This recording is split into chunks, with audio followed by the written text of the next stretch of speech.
Oke, Assalamualaikum warahmatullahi wabarakatuh.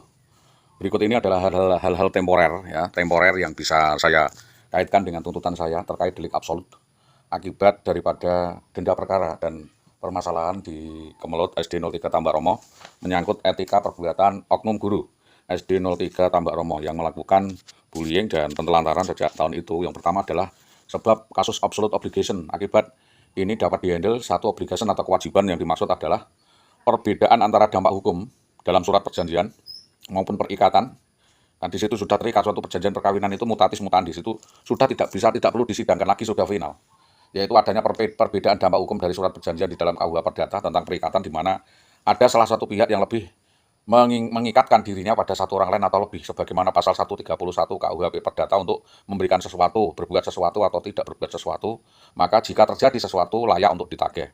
Jadi dalam hal ini terdapat suatu kewajiban siapapun yang melanggar tentu ada sanksi yang tidak sepenuhnya menjadi prestasi tetapi bisa menjadi prestasi yang melekat pada diri seseorang atau lebih atau instansi di dalam perjanjian tersebut, termasuk dalam UU PA maupun PP peraturan pemerintah yang klausulnya atau nomenklaturnya melekat pada pernyataan saya ini, yaitu mensyaratkan melekat pada dan mengisyaratkan adanya suatu kewajiban denda yang harus ditanggung oleh saudari Wiwi atas prestasi yang dilakukan oleh saudara Solihul Hadi, yaitu mengusahakan dia untuk sebagai menjadi seorang pegawai negeri sipil. Jadi itu perlu dipahami pertama kepada bapak-bapak kepolisian bahwa atas prestasi yang dilakukan oleh saudara Solihul Hadi dalam surat keputusan dia adalah sebagai seorang PNS, surat yang dikeluarkan oleh instansi pejabat negara mengandung suatu konsekuensi mengikat jika dibuat keputusan tersebut bersifat mengatur, mengikat, memutuskan sesuatu yang dibawa sejak lahir atau sebagai akibat. Jadi di situ sejak dia dilatih memiliki kewajiban-kewajiban yang harus menunaikan, memberikan kebutuhan daripada pasangannya, karena itu adalah pasangannya yang sudah dipilihnya.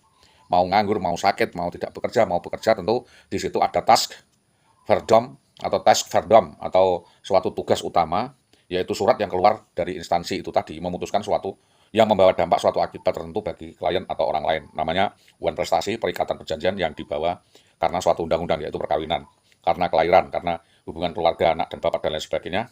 Yang pertama adalah perikatan kekuasaan suami terhadap istri, dan perikatan kekuatan orang tua, perikatan perjanjian dalam surat undang-undang, verbah, dan ketiga adalah perbuatan sukarela atau legal standing atau sak warneming atau perbuatan sukarela untuk mewakili urusan orang lain.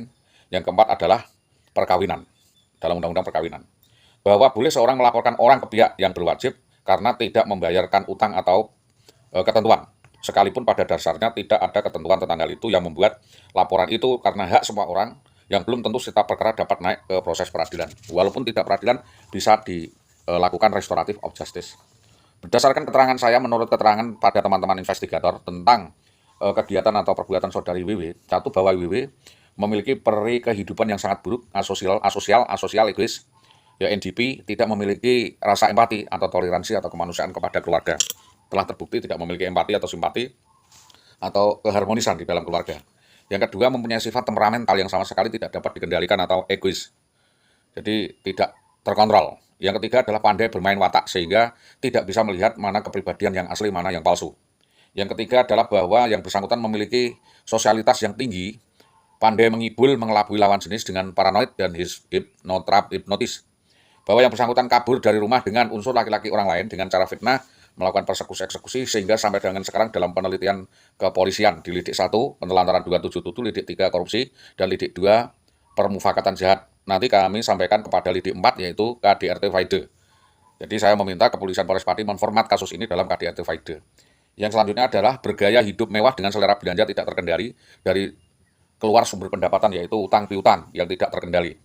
Selanjutnya mempunyai sifat kleptomania, pedofilia, ya, sodomasokis, lain seks, hiperseks, dan lesbos juga kekanak-kanaan. Jadi ada unsur kekanak-kanaan, tidak tanggung jawab. Jadi memutar balik fakta, kekanak-kanaan, Pak. Yang bersangkutan berkepribadian labil, ganda, suka berbohong, manipulatif, tidak mau mengalah. Jadi walaupun salah, ya manipulatif. Ini yang tidak mau mengakui seluruh perbuatan atau kesalahannya. Bahwa semua sivitas dinas pendidikan di Kecamatan Tambak Romo harus tahu itu terkait adanya integritas dan karakter yang sangat jahat, perangai yang sangat buruk yang dilakukan IWW dan kroni-kroninya, yaitu Rosmini, Fatim, dan Marfuah Cipuk. Bahwa tidak benar pernah ada tuduhan IWW kepada bersangkutan mempunyai sifat sabar atau penurut, tetapi pembangkang dan pemberontak. tidak bertanggung jawab terhadap keluarga, bahwa yang bersangkutan Sholihul Hadi dikibuli IWW selama bertahun-tahun, ya, atau saudara korban, ini saudara korban SD dikibuli oleh yang bersangkutan bertahun-tahun, sejak 9 bulan sampai 2018. Saudara Sholihul Hadi pernah dicoba diracun, ya, dicoba diracun oleh saudara IWW dengan baygon dalam bubur kacang hijau dan kaporit dalam masakan kepiting. Ini pernah melakukan peracunan, Pak. Ini fenomena, Pak, internal, bahwa berkali-kali mencela untuk membunuh, mencelakai, ya, mencoba untuk melakukan pembunuhan kepada suaminya dengan cara menghasut, mengadu domba, dan memerintahkan preman, Pak. Memerintahkan preman tentang yang dilakukan baik di Magelang maupun di Pati. Tolong ini untuk dikumpulkan keterangan-keterangan ini, bahwa di Magelang pernah diacarakan Muhammad Solikin Kadus, lalu di Pati menggunakan alat Tomo, Sri Tomo, Dukun Cabul Tambak Romo dengan rekayasa berantai yang dirancang oleh Bambang Permadi, Supawati, Nur, Kliwon CS. Ada sindikat mafia yang membackingi masalah ini di Tambak Romo dan sekitaran Katan. Bahwa sebelum masuk ke dalam keluarga Tomo, ya, sudah ada hubungan mesum yang bersangkutan dengan Yamto, Hartono, Jatmiko, dan rumor sangat santer saudari IWW adalah pelakor, wanita yang tidak bertanggung jawab. Namun karena tidak kuasa, Bapak Didik tidak berani mengambil sikap karena takut akan kebrutalannya, tidak berani mengambil sikap karena masih bisa menahan diri melihat kenyataan dan pertimbangan anak-anak, kenyataan tanggungan anak-anak dan tanggungan kemasyarakatan. Bahwa dengan segala daya dan upaya keuangan sebagai seorang suami pernah